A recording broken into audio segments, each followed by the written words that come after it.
ជំរាបសួរខ្ញុំបាទអរុនថ្ងៃនេះគ្រូសាស្ត្របងស្រីខ្ញុំនឹងលេងល្បែងមួយដែលខ្ញុំធ្វើជាអ្នករត់តុចំណាយក្មួយរបស់ខ្ញុំមានអាយុ8ខែនិងដើរតួធ្វើជាភ្ញៀវពិសេសតែចង់ញ៉ាំអីដែរចង់ភៅភ្ញៀវចង់ញ៉ាំបបរខាប់គ្រប់គ្រឿងបបរខាប់គ្រប់គ្រឿងហ៎អូហ្នឹងហើយ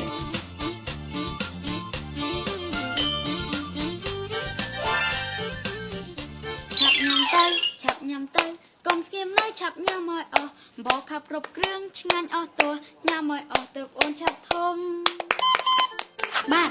បបរខាប់គ្រប់គ្រឿងផ្សំពីអាហារចម្រុះជាច្រើនមុខដូចជាត្រីពីសាច់ថ្លាមសុទ្ធនិងបន្លែដូចជាទីស្លឹកបាសនិងល្ពៅជាដើមព្រមទាំងថែមប្រេងឆាបន្តិចផងបបរខាប់គ្រប់គ្រឿងត្រូវតែខាប់មិនធ្លាក់ពីស្ព្រានៅពេលផ្អៀងដូចនេះណែខ្ញុំសុខភាពល្អដោយសារបបរខាប់គ្រប់គ្រឿង